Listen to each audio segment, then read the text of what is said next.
Hello everyone, welcome to only IAS. आज के इस वीडियो में पीएसआईआर के daily mains answer writing initiative को कंटिन्यू करते हुए हम डे 22 के वीडियो को डिस्कस करने वाले हैं। इससे के पहले के जो भी वीडियोस है उनको ऑलरेडी यूट्यूब पे अपलोड किया जा चुका है, आप उन्हें वहां जाकर चेकआउट कर सकते हैं। साथ ही साथ जो डेली क्वेश्चंस आपको प्रैक्टिस के लिए दिए जा रहे हैं उनके मॉडल आंसर के पीडीएफ जो है वो आपको ओनली आईएएस के टेलीग्राम ग्रुप पर मिल जाएंगे, जो कि पीएसआईआर का टेलीग्राम ग्रुप है, उसके ऊपर आपको मिल जाएंगे। तो आज की वीडियो को स्टार्ट करने से पहले सबसे पहले हम आज का जो मेन टॉपिक है उसे समझ लेते हैं। आज के जो हमारे क्वेश्चंस है they are based on the salient features of the Indian constitution, parliamentary system and amendment procedures, judicial review and basic structure doctrine. ये हमारा आज का टॉपिक है। इसी चीज के ऊपर आपको क्वेश्चंस फ्रेम करके दिए गए थे जिनके आंसर आपको लिखने थे। वी होप आपने वो आंसर्स लिख लिए हैं। उसके सेल्फ इवैल्यूएशन के लिए या फिर इस पर्टिकुलर क्वेश्चन को समझने के लिए आपको जो अप्रोच दिया जा रहा है वो इस पर्टिकुलर वीडियो के अंदर एक्सप्लेन्ड है। ठीक है, तो देखो आज का जो पहला क्वेश्चन है हमारा, it is related to amendment procedures. The question says an amendment cannot destroy what it seeks to modify. Analyze the statement in context of basic structure doctrine. ये एक 10 मार्कर क्वेश्चन है, यानी कि 150 वर्ड्स के अंदर आपको इसका आंसर लिखना है। तो देखिए सबसे पहले हम क्वेश्चन समझते हैं, क्वेश्चन एग्जैक्टली क्या पूछ रहा है। क्वेश्चन का कहना यह है कि जब भी हम एक संविधान के अंदर, किसी कॉन्स्टिट्यूशन के अंदर कोई अमेंडमेंट करते हैं, मतलब के अंदर इसके अंदर कोई भी चेंजेस लाते हैं, कोई भी हम किसी प्रावधान को, किसी प्रोविजन को चेंज करते हैं, तो वो उन चीजों को डिस्ट्रॉय नहीं कर सकता जिस चीज को वो मॉडिफाई करने की कोशिश कर रहे हैं। मतलब देखो सिंपल शब्दों में समझो कि कॉन्स्टिट्यूशन को जब आप अमेंड कर रहे हैं तो जिस चीजों को आप मॉडिफाई करने की कोशिश कर रहे हैं उसके पीछे का जो एसेंस है मतलब जो पीछे के जो मेन प्रिंसिपल्स है, सिद्धांत है, उन प्रिंसिपल्स को वो कैंसिल नहीं कर सकता, उन प्रिंसिपल्स को वो डिस्ट्रॉय नहीं कर सकता। इसी स्टेटमेंट को हमें एनालाइज करना है और बेसिकली हमें बेसिक स्ट्रक्चर डॉक्ट्रिन जो है उस चीज को यहां पर मद्देनजर रखते हुए, बेसिक स्ट्रक्चर डॉक्ट्रिन को हमें यहां पर सेंटर में रखते हुए इस पर्टिकुलर चीज को आंसर करना है, इस क्वेश्चन को आंसर करना है। This is a 10 mark question, यानी कि आपको 150 वर्ड्स में के अंदर इसका आंसर लिखना है। ठीक है, आई होप आप इस क्वेश्चन को समझ गए। ऑलराइट, अब देखिए फर्स्ट थिंग्स फर्स्ट, आप समझिए कि इसके इंट्रोडक्शन को हम किस तरीके से स्टार्ट करेंगे। तो इंट्रोडक्शन के अंदर आप सबसे पहले ये बताएंगे कि एग्जैक्टली अमेंडमेंट होता क्या है, अमेंडमेंट की इंपॉर्टेंस क्या है। बिकॉज देखो ये क्वेश्चन क्या है, क्वेश्चन ये अमेंडमेंट के आसपास ही तो रिवॉल्व कर रहा है, राइट। तो सबसे पहले आप ये बता सकते हैं कि किसी कॉन्स्टिट्यूशन को जब अमेंड किया जाता है उसका मेन एम क्या होता है। देखो जब भी कॉन्स्टिट्यूशन को बनाया जाता है तो उस कॉन्स्टिट्यूशन को उस पर्टिकुलर टाइम के अकॉर्डिंग बनाया जाता है। फॉर एग्जाम्पल अगर हम इंडियन कॉन्स्टिट्यूशन की बात करें तो इंडियन कॉन्स्टिट्यूशन को 1946 से लेकर के 1950 के बीच में बनाया गया, राइट। तो इन 4 सालों के अंदर हमारे कॉन्स्टिट्यूशनल मेकर्स ने अलग अलग प्रोविजंस को यूज किया, उस टाइम के जितने भी कॉन्स्टिट्यूशंस थे उनको स्टडी किया, अलग अलग सिनेरियोज को, कंडीशंस को प्रॉपर्ली समझा एंड उसके अकॉर्डिंग एक कॉन्स्टिट्यूशन फ्रेम किया। ठीक है, और एक कॉन्स्टिट्यूशन हमारा रेडी कर दिया।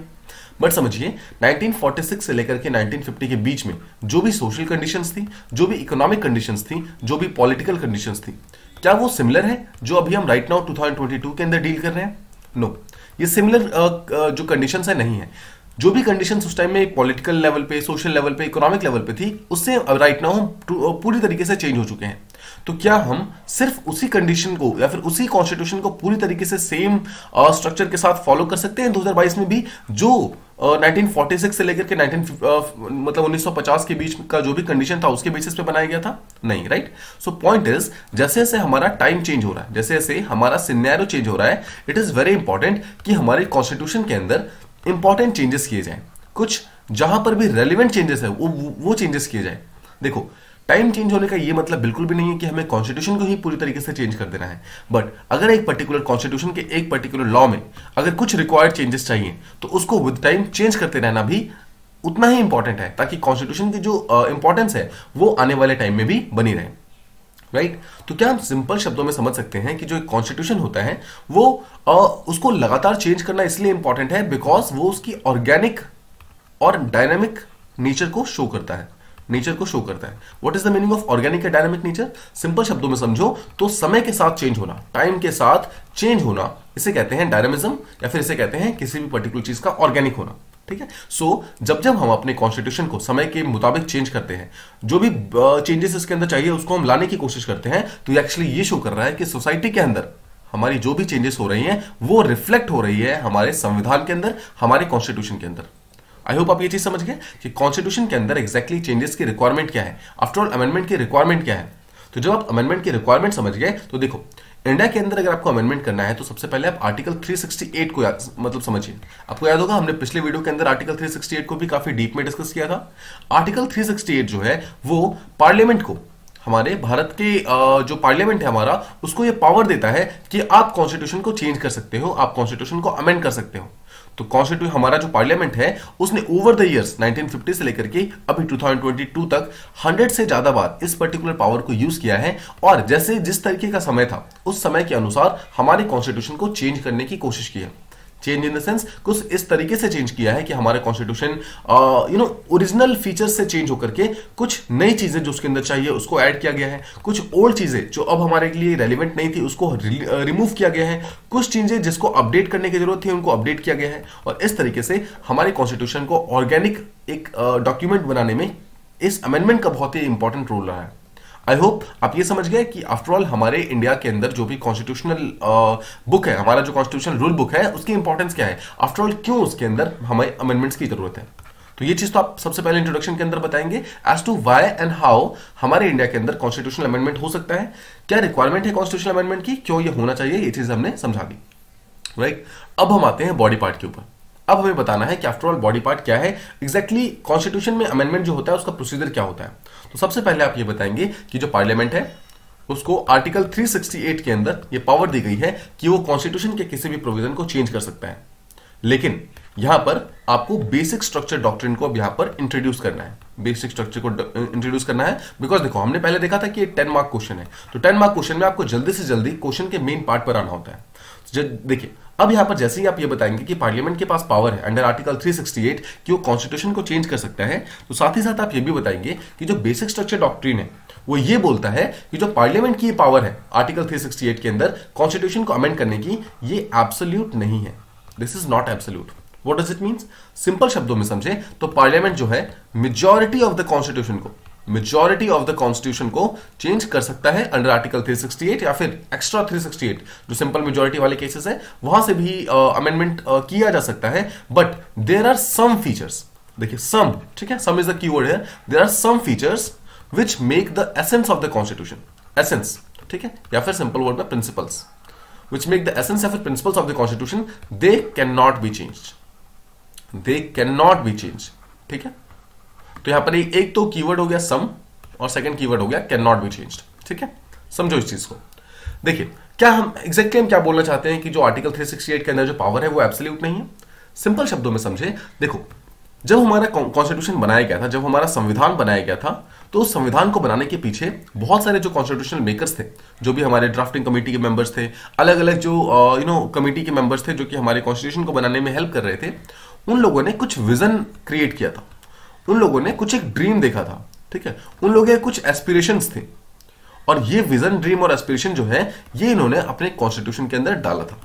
फॉर एग्जाम्पल उस टाइम जब हम ब्रिटिशर्स के चंगुल से जस्ट निकल रहे थे, हम जब इंडिपेंडेंट हो रहे थे, तो हमारे सोसाइटी के अंदर पॉवर्टी बहुत ज्यादा थी, माल नरिशमेंट बहुत ज्यादा था, राइट, हंगर का इशू बहुत ज्यादा था, एजुकेशन के हमारे पास प्रॉपर प्रावधान नहीं थे, हमारे पास हेल्थ का प्रॉपर नहीं था, हमारे पास हाउसेस का प्रॉपर लोगों को देने के लिए हमारे पास प्रॉपर घर नहीं था, हमारे पास प्रॉपर ड्रिंकिंग वाटर फैसिलिटीज नहीं थी, ये सब नहीं थे, राइट। सो जितने भी हमारे कॉन्स्टिट्यूशनल मेकर्स थे, व्हाट दे थॉट इज कि ये सब चीजें सबसे ज्यादा इंपॉर्टेंट है। तो उनका जो एक विजन था, उनके विजन के अंदर ये सब आता है कि हमारा जो इंडिया है वो उसके अंदर गरीबी नहीं होनी चाहिए, माल नरिशमेंट नहीं होना चाहिए, हंगर नहीं होना चाहिए, एजुकेशन अच्छा होना चाहिए, हेल्थ अच्छा होना चाहिए, सबको हाउसेस प्रोवाइड करनी है, राइट। तो इस तरीके का जो हमने विजन देखा, इस विजन और इस ड्रीम को कंप्लीट करने के लिए हमारे कॉन्स्टिट्यूशन मेकर्स ने कुछ एस्पायर किया, मतलब कुछ चीजें सोची कि ये सब चीजें अगर होंगी तो शायद ये सब प्रॉब्लम्स ना हो, और उसके बेसिस पर हमारी कंट्री के अंदर कुछ सिद्धांत बनाए गए थे, कुछ हमारे प्रिंसिपल्स बनाए गए थे, ठीक है, कुछ प्रिंसिपल्स बनाए गए। सिंपल शब्दों में समझे तो कुछ एसेंस था हमारा, मतलब मेन आइडिया क्या था जिसके बेसिस पे हमारे कॉन्स्टिट्यूशन को बनाया गया था। अब देखो ये आइडिया वो एक्चुअली वो बेडरॉक प्रिंसिपल्स है, वो बेडरॉक है, बेडरॉक का मतलब है नींव है, फाउंडेशन है, ठीक है, ये फाउंडेशन है जिस फाउंडेशन के दम पर बाकी जितने भी फीचर्स है हमारे कॉन्स्टिट्यूशन के वो एक्चुअली बन पाए हैं। सो पॉइंट इज, जब हम कॉन्स्टिट्यूशन को चेंज करेंगे, जब हम कॉन्स्टिट्यूशन को अमेंड करेंगे, मतलब आर्टिकल 368 के थ्रू जब हमारा पार्लियामेंट हमारे कॉन्स्टिट्यूशन को चेंज करेगा, so it is very important कि हम इन फाउंडेशनल आइडियाज को चेंज ना कर दें, बिकॉज ये वो फाउंडेशनल आइडियाज हैं जिनके बेडरॉक पे हमारा कॉन्स्टिट्यूशन पूरी तरीके से बना हुआ है। अगर किसी भी तरीके से हम इस फाउंडेशनल आइडियाज को चेंज कर देंगे तब ये प्रॉब्लम काफी ज्यादा इंक्रीज हो जाएगी, बिकॉज तब क्या होगा, तब हमारे कॉन्स्टिट्यूशन का जो मेन एसेंस है, जो मेन प्रिंसिपल है, वो कहीं ना कहीं डाइल्यूट हो जाएगा। डाइल्यूट हो जाएगा मतलब है कि वो चीज जो है प्योर नहीं रहेगा। ठीक है, क्या आप इस चीज को समझ पा रहे हैं? This is the actually main idea behind basic structure constitution, मतलब basic structure of the constitution. Simple शब्दों में एक बार फिर से मैं आपको समझाऊं तो बेसिक स्ट्रक्चर का मतलब है कि हमारे संविधान को बनाते समय, हमारे कॉन्स्टिट्यूशन को बनाते समय, हमारे कॉन्स्टिट्यूशनल फोर फादर्स ने कुछ ड्रीम्स एंड एस्पिरेशंस देखे थे। उसके तहत उन्होंने कुछ प्रिंसिपल्स डिसाइड किए थे, कुछ सिद्धांत डिसाइड किए थे, और उन प्रिंसिपल्स को ऑल्दो उन्होंने डायरेक्टली लिखा नहीं, देखो उन्होंने कॉन्स्टिट्यूशन के अंदर उसको कहीं लिखा नहीं, they did not right it explicitly, but उन्होंने हर अलग अलग लॉज के थ्रू, अलग अलग रूल्स के थ्रू अपने प्रिंसिपल्स शो किए। राइट, तो इन्हीं प्रिंसिपल्स को बेसिक स्ट्रक्चर कहा जाता है। सिंपल शब्दों में ये फाउंडेशन है जिन फाउंडेशन के ऊपर हमारा कॉन्स्टिट्यूशन एक्चुअली बना हुआ है। ठीक है, आई होप आप ये चीज समझ गए। ये एक्चुअली आइडिया है बेसिक स्ट्रक्चर का।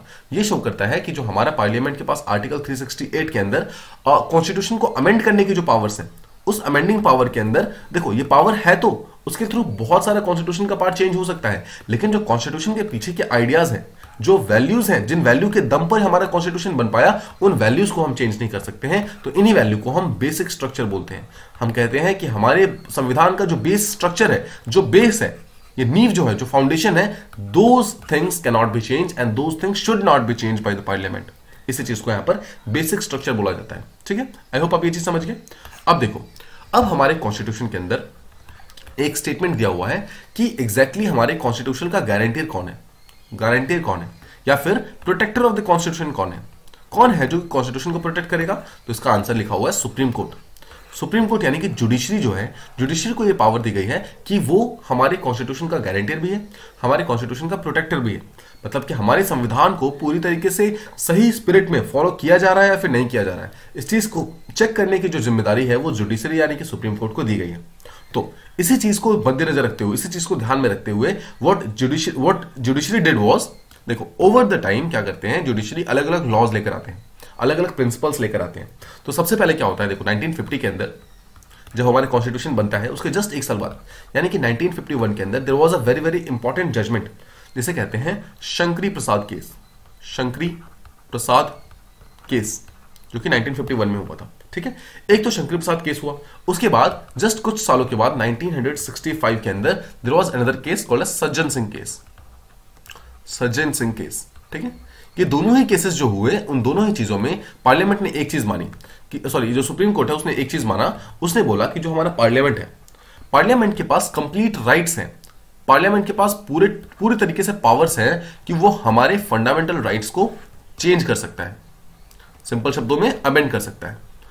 फंडामेंटल राइट्स को क्यों? Because fundamental rights are the base things, सबसे इंपॉर्टेंट चीजें हैं जो कि सिटीजन्स को प्रोटेक्ट करती हैं against the atrocities of the state. मतलब स्टेट किसी भी तरीके की अगर मनमानी करने की कोशिश करता है, विम्स एंड फैंसीज के ऊपर चलने की कोशिश करता है, सो उससे प्रोटेक्ट करने की जो रिस्पॉन्सिबिलिटी है वो फंडामेंटल राइट्स की है। सो जो बेसिक स्ट्रक्चर का जो एक्चुअल प्रॉब्लम स्टार्ट हुआ था, जो एक्चुअल इसके बारे में डिस्कशन स्टार्ट हुए थे, वो फंडामेंटल राइट से ही स्टार्ट हुआ था। राइट, तो इसलिए सुप्रीम कोर्ट 1951 और 1965 दोनों ही केसेस में यही बोलता है कि जो हमारा पार्लियामेंट है उसके पास कंप्लीट पावर्स हैं। और कंप्लीट पावर्स है किस चीज की? कि वो हमारे फंडामेंटल राइट्स को चेंज कर सकता है। सीधे शब्दों में बोले तो पूरे के पूरे कॉन्स्टिट्यूशन को जितनी मर्जी बार चेंज कर सकता है। इसके अंदर पार्लियामेंट को रोकने वाला कोई पावर नहीं है और नहीं होना चाहिए। ठीक है, ये दोनों ही केसेस ये बोलते हैं। बट इसके बाद क्या होता है? इसके बाद एक बहुत ही इंपॉर्टेंट केस आता है। देखिए 1965 के बाद जस्ट 2 साल के बाद 1967 आता है। उसके अंदर there comes a very important case called as Golaknath case. Golaknath case, ठीक है। नाउ गोलकनाथ केस के अंदर क्या होता है? यहां पर पहली बार पार्लियामेंट अपना स्टांस चेंज करता है, सॉरी सुप्रीम कोर्ट अपना यहां पर स्टांस चेंज करता है। ठीक है, supreme court changes it's stance और कहता है कि पार्लियामेंट के पास जो अमेंडिंग पावर्स हैं, जो भी चीजें हैं, जो भी वो अमेंड कर सकता है, वो ठीक है, मतलब उसके पास वो पावर्स होनी चाहिए, लेकिन पार्लियामेंट के पास फंडामेंटल राइट्स को चेंज करने की कोई पावर्स नहीं है। राइट, बिकॉज फंडामेंटल राइट्स को अगर हम चेंज कर देते हैं तो वो कहीं ना कहीं, देखो अगर आप फंडामेंटल राइट्स को चेंज कर दोगे तो आप आर्टिकल 13 क्लॉज 2 याद करो। आर्टिकल 13 क्लॉज 2 को हमने पिछले वीडियो के अंदर भी डिस्कस किया था। आर्टिकल 13 क्लॉज 2 क्या बोलता है? कि कोई भी ऐसा लॉ जो कि पोस्ट कॉन्स्टिट्यूशनल बना है, मतलब कि हमारे संविधान के बनने के बाद यानी कि 1950 के बाद अगर कोई भी लॉ बनता है और ये लॉ अगर फंडामेंटल राइट को वायलेट कर रहा है तो ये law automatically null and void declare हो जाएगा। सिंपल शब्दों में फिर समझो, आर्टिकल 13 क्लॉज 2 जो हमारे फंडामेंटल राइट्स का एक प्रिंसिपल है, वो ये कहता है कि कोई भी ऐसा लॉ जो कि 1950 यानी कि कॉन्स्टिट्यूशन के बनने के बाद बना है, अगर वो हमारे फंडामेंटल राइट को वायलेट करेगा तो वो automatically null and void declare हो जाएगा। इसी चीज को 1967 के अंदर गोलकनाथ केस के अंदर सुप्रीम कोर्ट फिर से रीइटरेट करता है, फिर से बोलता है और ये कहता है कि पार्लियामेंट कोई भी ऐसी चीज अगर बनाता है जिसके थ्रू अगर फंडामेंटल राइट्स वायलेट हो रही हैं तो वो ऑटोमेटिकली वो लॉ वायलेट हो जाएगा, वो जो पर्टिकुलर लॉ है वो नल एंड वॉइड डिक्लेयर हो जाएगा। अब देखो ये जो था ये टोटली डिफरेंट था जो चीज पहले सुप्रीम कोर्ट बोल रही थी। सुप्रीम कोर्ट ने पहले क्या बोला था? सुप्रीम कोर्ट ने पहले बोला था कि पार्लियामेंट के पास कंप्लीट पावर्स है फंडामेंटल राइट को चेंज करने की। उस टाइम में आर्टिकल 13 क्लॉज 2 का जो प्रिंसिपल था वो आया ही नहीं था, मतलब ये चीज को इस चीज को ध्यान में रखा ही नहीं गया था। बट 1967 में यानी कि ये इस सज्जन सिंह केस के जस्ट 2 साल के बाद गोलकनाथ केस में सुप्रीम कोर्ट ने अपनी स्टांस को चेंज किया और इस चीज को उन्होंने बहुत ही सावधानी के साथ बताया कि ऐसा नहीं है कि पार्लियामेंट कुछ भी चेंज कर सकता है। पार्लियामेंट जो है हमारे फंडामेंटल राइट्स को चेंज नहीं कर सकता है, बिकॉज अगर वो चेंज करेगा तो आर्टिकल 13 क्लॉज 2 जो है वो यहां पर वायलेट होना स्टार्ट हो जाएगा। अगर आप ध्यान से समझ पा रहे हो तो 1967 यानी कि गोलकनाथ केस तक अभी तक हमने बेसिक स्ट्रक्चर की कोई भी बात नहीं की है। बेसिक स्ट्रक्चर का कंसेप्ट अभी तक आया ही नहीं है। देखो बेसिक स्ट्रक्चर का कंसेप्ट अब आएगा गोलकनाथ केस के बाद 1973 के अंदर there comes a very important case that is called as Kesavananda Bharati case. Kesavananda Bharati case. Now Kesavananda Bharati case क्या बोलता है? केशवानंद भारती केस बोलता है कि देखिए पार्लियामेंट के पास जो अमेंडिंग पावर्स है that is very good, parliament के पास अमेंडिंग पावर्स होनी चाहिए बिकॉज कॉन्स्टिट्यूशन ने खुद ही उसे अमेंड करने का पावर्स प्रोवाइड किया है। लेकिन द पॉइंट इज देखो यहां तक कि जो गोलकनाथ केस में यह बोला गया कि सुप्रीम कोर्ट ने बोला कि पार्लियामेंट फंडामेंटल राइट्स को चेंज नहीं कर सकती है, इस चीज को भी केशवानंद भारती केस ने बोला कि नहीं ऐसा नहीं है, पार्लियामेंट के पास ये पावर्स भी हैं कि वो फंडामेंटल राइट्स को भी चेंज कर सकती है। मतलब fundamental rights can be change, it can be altered, it can be amended, but fundamental rights को चेंज करते समय या फिर किसी और पार्ट ऑफ द कॉन्स्टिट्यूशन को चेंज करते समय पार्लियामेंट को यह ध्यान रखना होगा कि वो हमारे कॉन्स्टिट्यूशन के बेसिक स्ट्रक्चर को वायलेट ना करें। Now this is the main thing. क्या अब आप समझ पाए कि एग्जैक्टली बेसिक स्ट्रक्चर का जेनेसिस कैसे हुआ? 1967 तक जो गोलकनाथ केस था वहां तक बेसिक स्ट्रक्चर की कोई भी बातचीत नहीं हो रही थी। 1973 में जब सुप्रीम कोर्ट बैठता है केशवानंद भारती केस के अंदर तो वहां पर गोलकनाथ केस को सबसे पहले तो रीइटरेट करता है, इस चीज को गलत बोलता है कि ऐसा नहीं है कि हमारा पार्लियामेंट फंडामेंटल राइट्स को चेंज नहीं कर सकता है, चेंज कर सकता है, बट द पॉइंट इज कि चेंज करते समय यह ध्यान रखना होगा पार्लियामेंट को कि वो हमारे बेसिक स्ट्रक्चर को चेंज ना कर दे। जो हमारा बेसिक स्ट्रक्चर है, जिस प्रिंसिपल्स के ऊपर, जिस सिद्धांतों के ऊपर हमारा संविधान बना हुआ है, कॉन्स्टिट्यूशन बना हुआ है, उन चीजों को चेंज नहीं कर सकता है। Now this is what is called as basic structure of the constitution. ठीक है, क्या आप इस चीज को समझ गए? कि देखो सिंपल शब्दों में समझे तो हमारे पार्लियामेंट के पास हमारे कॉन्स्टिट्यूशन को चेंज करने के कंप्लीट पावर्स हैं, बट तब तक ही जब तक वो हमारे कॉन्स्टिट्यूशन के बेसिक स्ट्रक्चर को चेंज नहीं कर रहा है। ठीक है, उसके बाद देखो, उसके बाद जैसे जैसे समय आगे बढ़ता गया वैसे वैसे ऑब्वियसली बेसिक स्ट्रक्चर का जो डिबेट था वो भी आगे बढ़ता गया। इसके बारे में और भी काफी सारी बातें हुई, सुप्रीम कोर्ट ने अलग अलग जजमेंट्स के अंदर इसके बारे में काफी चीजें बताई। Then comes a very very important judgment 1994 के अंदर, there comes SR Bommai case. SR Bommai case ये भी हमारे बेसिक स्ट्रक्चर डॉक्ट्रिन को लेकर के काफी इंपॉर्टेंट एक जजमेंट था। एसआर बोमाई केस में क्या बोलते हैं कि देखो हमें ये तो पता चल गया कि पार्लियामेंट जो है वो चेंजेस कर सकती है काफी सारे, बट बेसिक स्ट्रक्चर को चेंज नहीं कर सकती है। बट द क्वेश्चन केम्स कि एग्जैक्टली बेसिक स्ट्रक्चर है क्या? बेसिक स्ट्रक्चर कौन से पार्ट्स ऑफ द कॉन्स्टिट्यूशन को हम हमारे कॉन्स्टिट्यूशन का प्रिंसिपल मान सकते हैं, हमारे कॉन्स्टिट्यूशन का सिद्धांत मान सकते हैं? तो सुप्रीम कोर्ट सेड कि देखो जो बेसिक स्ट्रक्चर एक ऐसी चीज है जो कि पूरी तरीके से डिफाइंड नहीं है, और विद टाइम सुप्रीम कोर्ट जो है उसके अंदर और एडिशनल चीजें इंक्लूड कर सकती है। But for the time being जो बेसिक स्ट्रक्चर है वो एसआर बोमाई केस में बोला गया कि फेडरलिज्म का जो कंसेप्ट है, फेडरलिज्म मतलब हमारा जो सेंट्रल और स्टेट के बीच में जो पावर डिवाइडेड है वो हमारे बेसिक स्ट्रक्चर का पार्ट है। हमारे सेकुलरिज्म का जो कंसेप्ट है, सेकुलरिज्म सिंपल शब्दों में समझो तो किसी एक रिलीजन को कभी भी हमें फेवर नहीं करना है, ये चीज जो है हमारे बेसिक स्ट्रक्चर के अंदर है। फिर रूल ऑफ लॉ का जो कंसेप्ट है ये भी हमारे बेसिक स्ट्रक्चर के अंदर है। तो इस तरीके से एसआर बोमाई जजमेंट के अंदर ये बोला जाता है कि ऑल्दो ये पूरी तरीके से डिफाइंड नहीं है, बट स्टिल कुछ चीजें जो है जो कि जिसको हम बेसिक स्ट्रक्चर समझ सकते हैं वो ये सब चीजें हैं, राइट। और सुप्रीम कोर्ट ने ये भी बोला कि विद टाइम जैसे जैसे समय आगे बीतते जाएगा वैसे वैसे हम बेसिक स्ट्रक्चर को और ज्यादा कॉम्प्रिहेंसिवली डिफाइन करते जाएंगे। ठीक है, और विद टाइम आप जानते हैं कि अभी भी बहुत सारे ऐसे केसेस हुए हैं जहां पर बेसिक स्ट्रक्चर को यहां पर वो डिफाइन करने की कोशिश की है, उसको और कॉम्प्रिहेंसिव बनाने की कोशिश की गई है, और जो ये लिस्ट है वो धीरे धीरे और ज्यादा इंक्रीज होती जा रही है, राइट। सो आई होप आप ये चीज समझ गए। सबसे पहले चीज तो कि बेसिक स्ट्रक्चर क्या था, क्यों आया, कैसे आया, आफ्टर ऑल किस तरीके से इसका जेनेसिस हुआ है, किस तरीके से इसका एवोल्यूशन हुआ है। आई होप आप ये चीजें समझ गए। देखिए, अगर आपको एक और आइडिया समझना हो तो आप ये समझ सकते हो कि जो बेसिक स्ट्रक्चर है उसका मेन एम क्या है। बेसिक स्ट्रक्चर का मेन एम ये है कि वो किसी भी तरीके से हमारा जो लेजिस्लेचर है, जो हमारा पार्लियामेंट है या फिर स्टेट लेजिस्लेटिव असेंबली है, उसके पावर्स को चेक करना चाहता है। पावर्स को काइंड ऑफ चेक में रखना चाहता है, सिंपल वर्ड्स में इसको बैलेंस करना चाहता है। मतलब कि पार्लियामेंट जो है अपने पावर को आर्बिट्ररी तरीके से, मतलब कि जैसा उसका मन करे उस तरीके से यूज ना कर पाए। ऐसा ना हो कि जैसे सपोज आज बीजेपी या फिर कोई भी एक पर्टिकुलर पार्टी अगर गवर्नमेंट में है, रूलिंग गवर्नमेंट में है, तो वो अपने तरीके से कॉन्स्टिट्यूशन को चेंज कर ले। कल को अगर कोई और पार्टी XYZ आती है पावर के अंदर, तो वो अपने तरीके से कॉन्स्टिट्यूशन को चेंज कर दे। तो इससे तो कॉन्स्टिट्यूशन का हमारा डायनामिज्म नहीं आएगा, रादर चेंजिंग पॉलिटिकल आइडियोलॉजी के साथ, जैसे जैसे पॉलिटिकल आइडियोलॉजी चेंज हो रहा है वैसे वैसे हमारा संविधान चेंज होना स्टार्ट हो जाएगा। तो ये चीज सही नहीं होगी, राइट। तो इस तरीके से ये शो किया गया कि जो बेसिक स्ट्रक्चर है इसका बहुत इंपॉर्टेंट चीज ये है कि वो हमारे भारतीय संविधान को, हमारे भारतीय कॉन्स्टिट्यूशनल बुक को, या फिर सिंपल वर्ड्स में हमारे भारतीय रूल ऑफ लॉ को प्रॉपर्ली एक डिफाइंड स्ट्रक्चर के अंदर बांध के रख सके, एक डिफाइंड बेसिक स्ट्रक्चर के अंदर बांध के रख सके। जो हमारा बेस है, जो हमारा सिद्धांत, प्रिंसिपल है, व्यूज है, आइडियाज हैं, वो आइडियाज कभी चेंज नहीं होने चाहिए। उसके ऊपर के जो भी लॉज हैं वो लॉज को आप चेंज करो, उन लॉज के अंदर अमेंडमेंट्स लॉ, बट जो मेन आइडिया है उस पर्टिकुलर लॉ के पीछे, उस आइडिया को आप चेंज नहीं कर सकते। ठीक है, तो इस तरीके से आप बेसिक स्ट्रक्चर को समझ सकते थे। आई होप आपको इस बेसिक स्ट्रक्चर के बारे में ऑलमोस्ट सारी चीजें प्रॉपर्ली पता चल गई। अब देखो, एक चीज जो आप कह सकते हो कि अपने आंसर को एंड करने से पहले आप ये बता सकते हैं कि बेसिक स्ट्रक्चर जो है वो ऐसा नहीं है कि सिर्फ अच्छी चीजें हैं, बेसिक स्ट्रक्चर का भी काफी सारा यहाँ पर क्रिटिसिज्म भी हुआ है। देखो, इसको क्रिटिसाइज करने में एक सबसे इंपॉर्टेंट चीज ये है, ये बोला गया है कि जो लॉ मेकिंग पावर है, लॉ मेकिंग पावर जो है या फिर जो कॉन्स्टिट्यूशन अमेंडिंग जो पावर्स प्रोवाइड की गई है, it has been given to parliament. और ये पावर किसी और ने नहीं, रादर कॉन्स्टिट्यूशन ने खुद दिया है पार्लियामेंट को।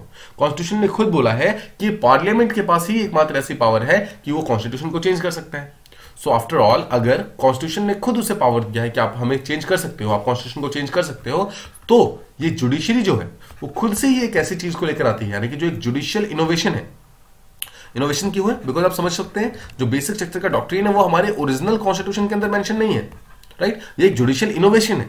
तो ऐसा कैसे हो सकता है कि एक जुडिशियल इनोवेशन आकर के कॉन्स्टिट्यूशन में लिखी हुई बात को ही गलत प्रूव कर रही है, राइट। साथ ही साथ बहुत सारे ऐसे प्रिंसिपल्स हुए हैं, जैसे आप जानते हैं कि एक 99th कॉन्स्टिट्यूशनल अमेंडमेंट एक्ट आया था, अमेंडमेंट बिल आया था जो कि NJAC के ऊपर था, राइट। NJAC इस पर्टिकुलर चीज को एक्चुअली हमारे जुडिशरी ने कैंसिल कर दिया था, बेसिक स्ट्रक्चर को बोल करके, मतलब सुप्रीम कोर्ट की जो पावर्स है वो बेसिक स्ट्रक्चर के अंदर आती है, ये बोल के उन्होंने अपने अंदर कोई भी चेंजेस नहीं लाने दिए थे।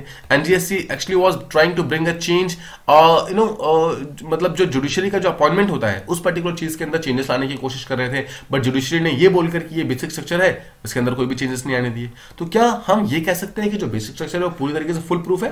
तो नहीं, ये भी फुल प्रूफ नहीं है ऑब्वियसली। इसके अंदर भी जब जुडिशरी की बात आती है तो कुछ ना कुछ बायसनेस आ ही जाती है, बट हमें फिर भी समझना होगा कि जो बेसिक स्ट्रक्चर है उसने काफी हद तक हमारे कॉन्स्टिट्यूशन को, हमारे इंडिया के जो मेन प्रिंसिपल्स हैं उनको बांध कर रखा हुआ है, राइट। इसी चीज को आप अपने आंसर के एंडिंग में लिख सकते हैं, कंक्लूजन में लिख सकते हैं। आप बता सकते हैं कि ऑल्दो बेसिक स्ट्रक्चर को क्रिटिसाइज किया जाता है, बट हमारी इंडियन डेमोक्रेसी को और स्ट्रांग बनाने में और रोबस्ट बनाने में हमारे बेसिक स्ट्रक्चर का बहुत इंपॉर्टेंट रोल मतलब प्ले हुआ है।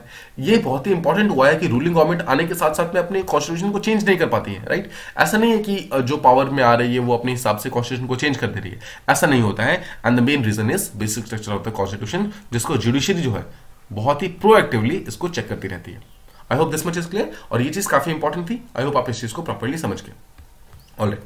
Now let's move on to the second part of the question. जो second question था हमारा, ये भी हमारा काइंड ऑफ बेसिक स्ट्रक्चर के ऊपर ही है, तो इस चीज को हम समझने की कोशिश करते हैं सबसे पहले कि क्वेश्चन क्या है। The question says the basic structure doctrine as the Magna Carta of positive liberty in India.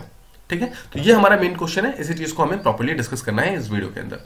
तो देखो, समझो सबसे पहले तो क्वेश्चन ये कहता है कि जो बेसिक स्ट्रक्चर डॉक्ट्रिन है वो एक मैग्ना कार्टा है। मैग्ना कार्टा का मतलब होता है रूल बुक, एक रूल बुक है, ठीक है, of positive liberty in India. मतलब कि भारत के अंदर लिबर्टी को पॉजिटिव वे में, जो पॉजिटिव लिबर्टी का जो कंसेप्ट होता है उस चीज को प्रमोट करने के लिए बेसिक स्ट्रक्चर डॉक्ट्रिन जो है वो एक रूल बुक की तरह काम करता है, ठीक है। तो question is very straight forward, तो हम डायरेक्टली इसके जो मेन प्रिंसिपल्स है उसकी तरफ मूव करते हैं कि आफ्टर ऑल किस तरीके से हम इसको आंसर को अप्रोच कर सकते हैं। First things first, let's understand कि इस पर्टिकुलर क्वेश्चन का इंट्रोडक्शन किस तरीके से आप स्टार्ट करोगे। तो just like we did in the previous question, आपको यहां पर क्या करना है, बेसिक स्ट्रक्चर को सबसे पहले डिफाइन करना है, आपको बताना है कि बेसिक स्ट्रक्चर एग्जैक्टली है क्या। तो आप सबसे पहले ये बता सकते हैं कि जो बेसिक स्ट्रक्चर है वो एक जुडिशियल इनोवेशन है, जिसके तहत क्या होता है, जो पार्लियामेंट है, पार्लियामेंट की जो अमेंडिंग पावर्स है उसको आर्बिट्ररी ना होकर के, उसको एब्सोल्यूट ना बनाकर उसको रिस्ट्रिक्ट किया गया है। उसको रिस्ट्रिक्ट कुछ इस तरीके से किया गया है कि पार्लियामेंट जो है हमारे भारत के बेसिक स्ट्रक्चर को, मतलब कॉन्स्टिट्यूशन के बेसिक स्ट्रक्चर, जो मेन प्रिंसिपल्स हैं, जो मेन वैल्यूज हैं, उन वैल्यूज को चेंज ना कर पाए, बाकी चीजों को चेंज कर सकता है, ठीक है, तो इस चीज को आप आई होप आप समझ आई होप आप समझ गए कि एग्जैक्टली हमारे कॉन्स्टिट्यूशन का जो मतलब इस पर्टिकुलर क्वेश्चन का जो वो होगा हमारा जो इंट्रोडक्शन होगा उसको किस तरीके से आपको स्टार्ट करना है। आई होप आप ये चीज समझ गए। ठीक है, now let's move on to the body part. तो इसका बॉडी पार्ट आप किस तरीके से स्टार्ट करोगे।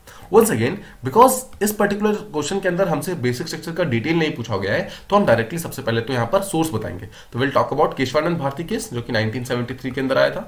आफ्टर ऑल किस तरीके से उसने बेसिक स्ट्रक्चर को लेकर आया, सबसे पहले आप ये समझाएंगे। आप ये बताएंगे कि बेसिक स्ट्रक्चर एक ऐसी चीज है मतलब कुछ ऐसे प्रिंसिपल्स हैं जिसको पार्लियामेंट जो है आर्टिकल 368 के थ्रू भी अमेंड नहीं कर सकता, चेंज नहीं कर सकता। यानी कि हमारे कॉन्स्टिट्यूशन के कुछ जो फाउंडेशनल आइडियाज हैं वो फाउंडेशनल आइडियाज जो हैं एज इट इज रहेंगे, वो चीज कभी भी चेंज नहीं हो पाएंगे, ना ही आज ना ही 100 साल के बाद। राइट, तो जो जुडिशरी है उसका मेन एम क्या है। मेन एम ये है कि बेसिक स्ट्रक्चर के थ्रू हमारे कॉन्स्टिट्यूशन के जो फंडामेंटल प्रिंसिपल्स हैं उनको प्रोटेक्ट किया जा सके, उनको बचा के रखा जा सके, ताकि आने वाले समय में भी हमारे कॉन्स्टिट्यूशन का जो मेन आइडिया है, मेन वैल्यू सिस्टम है, वो आने वाले समय में डाइल्यूट ना हो। अब देखो, अब अगर आपको पॉजिटिव लिबर्टी की बात करनी है, तो question also says about positive liberty. तो पॉजिटिव लिबर्टी को आप डायरेक्टली यहां पर फंडामेंटल राइट से रिलेट कर सकते हैं, और फंडामेंटल राइट को आपको यहां पर काइंड ऑफ बेसिक स्ट्रक्चर के साथ रिलेट करना है। राइट, सो जैसा हमने पिछले भी डिस्कस किया था कि जो बेसिक स्ट्रक्चर का जो डॉक्ट्रिन आया था उसके पीछे एक बहुत बड़ा रीजन फंडामेंटल राइट्स ही था। राइट, तो देखिए आर्टिकल 13 क्लॉज 2 को अगर आप बात करोगे, आर्टिकल 13 क्लॉज 2 क्या बोलता है कि पोस्ट कॉन्स्टिट्यूशन मतलब कॉन्स्टिट्यूशन के बनने के बाद यानी कि 1950 के बाद में जो भी ऐसे लॉज वगैरह बन रहे हैं, अगर वो फंडामेंटल राइट्स को किसी भी तरीके से वायलेट करेंगे तो वो जो है वो null and void automatically declare हो जाएंगे, मतलब it will be declare null and void. ठीक है, यानी कि सिंपल शब्दों में समझे तो आर्टिकल 13 क्लॉज 2 जो है यानी कि जो पॉजिटिव लिबर्टी का जो कंसेप्ट है हमारे इंडिया के कॉन्स्टिट्यूशन के अंदर, वो हमारे फंडामेंटल राइट्स को प्रोटेक्ट करने का काम करता है। राइट, हमारे पार्लियामेंट एंड जो स्टेट लेजिस्लेटिव असेंबली है उनको ये बोलता है कि आपको अगर फंडामेंटल राइट्स को चेंज करना भी है तो आप बेसिक स्ट्रक्चर को चेंज नहीं कर सकते। राइट, तो सेम चीज को अगर आप ध्यान में रख के करो तो आप फंडामेंटल राइट्स को सबसे पहले बेसिक स्ट्रक्चर के साथ लिंक करोगे। You will tell as to how fundamental rights in itself is a basic structure, because हमारे कॉन्स्टिट्यूशनल मेकर्स के अंदर ये आइडिया भी था, दिमाग में ये आइडिया भी था कि जो हमारे फंडामेंटल राइट्स हैं, हर एक सिटीजन को जो हम राइट्स प्रोवाइड करते हैं उनको हमेशा के लिए काइंड ऑफ सबसे पहले तो स्ट्रांग होल्ड किया जाए, उसको उनको स्ट्रांग बनाया जाए।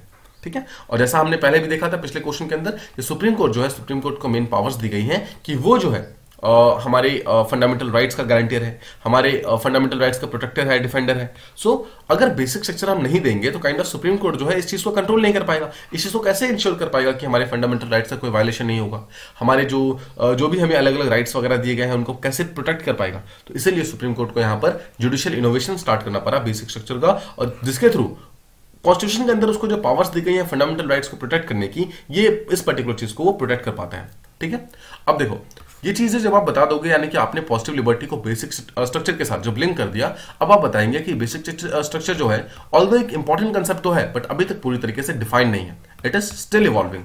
ठीक है, इट इज स्टिल इवॉल्विंग।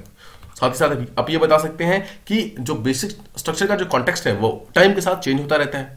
तो ऑल्दो सुप्रीम कोर्ट ने अभी कोई कॉम्प्रिहेंसिव डेफिनेशन नहीं दिया है, बट कुछ चीजें हैं जिसको बेसिक स्ट्रक्चर के अंदर इंक्लूड किया गया है। जैसे कि जो हमारे कॉन्स्टिट्यूशन है, जो हमारा जो भारतीय संविधान है वो सबसे सुप्रीम है। कॉन्स्टिट्यूशन इज द सुप्रीमेस्ट थिंग, यानी कि पार्लियामेंट सुप्रीम नहीं है हमारे यहाँ पे, प्रेसिडेंट सुप्रीम नहीं है हमारे यहाँ पे, कोई और सुप्रीम नहीं है, रादर जो कॉन्स्टिट्यूशन है, जो संविधान है वो यहाँ पर सुप्रीम है।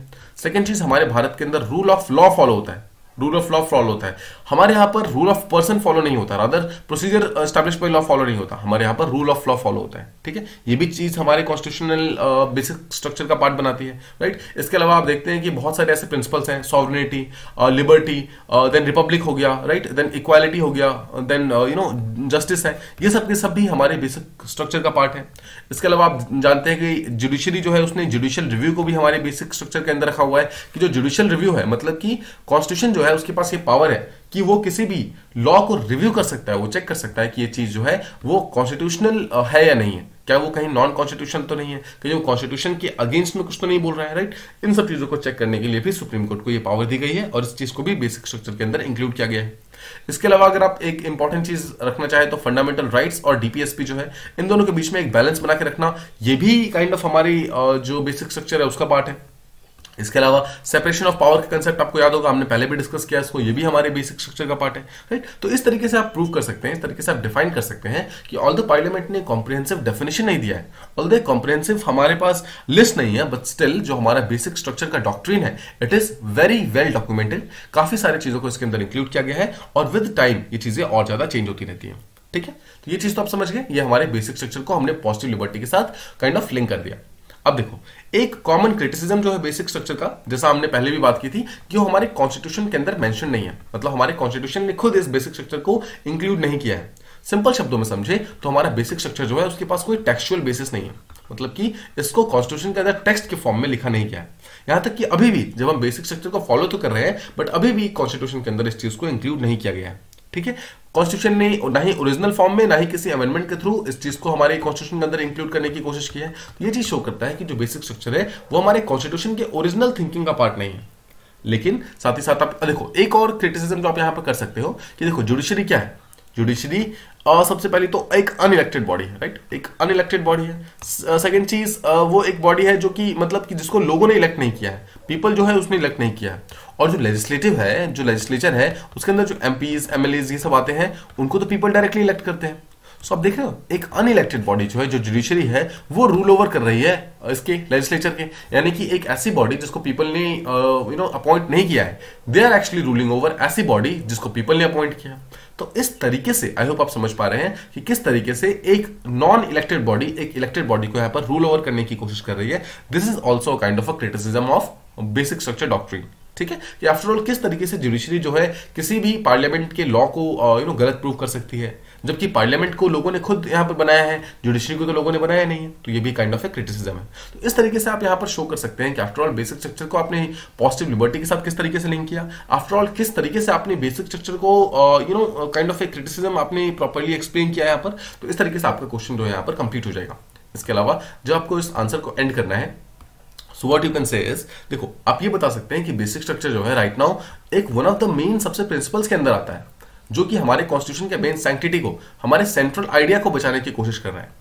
नाउ जब तक हमारा सेंट्रल आइडिया हमारी कॉन्स्टिट्यूशन का बचा हुआ है, जब तक वो प्रोटेक्टेड है, तब तक ही एक्चुअली हमारी कॉन्स्टिट्यूशन की जो सैंक्टिटी है वो भी काइंड ऑफ प्रोटेक्टेड है। तो इस तरीके से हम बोल सकते हैं कि जो पॉजिटिव लिबर्टी का जो कंसेप्ट है, यानी कि जो फंडामेंटल राइट्स है इंडिया के अंदर, इसको बचाने में भी हमारा बेसिक स्ट्रक्चर का बहुत इंपॉर्टेंट रोल रहा है। और इस तरीके से आप अपने क्वेश्चन को एंड कर सकते हो, कंक्लूड कर सकते हो। आई होप आपको दोनों क्वेश्चंस प्रॉपर्ली समझ आ गए। Both questions are very very important, specially from हमारे एग्जामिनेशन पॉइंट ऑफ व्यू से। सो आप इसके ऊपर अपने आंसर्स को लिख कर देखिएगा। Try to add more and more dimensions to your answer. एक डायमेंशन को बहुत ज्यादा लिखने से ज्यादा बेटर है कि मल्टीपल डायमेंशंस को लिखो और थोड़ा थोड़ा उसके बारे में लिखो। ठीक है, इस तरीके की अप्रोचेस को फॉलो करना, तो इससे आपका आंसर जो है ज्यादा बेटर बनेगा और इससे आपके आंसर के अंदर मोर depth and more obviously more multi dimensional like आपका एक आंसर बनेगा और वो आपको एक्स्ट्रा मार्क्स फेच करने में काफी ज्यादा हेल्प करेगा।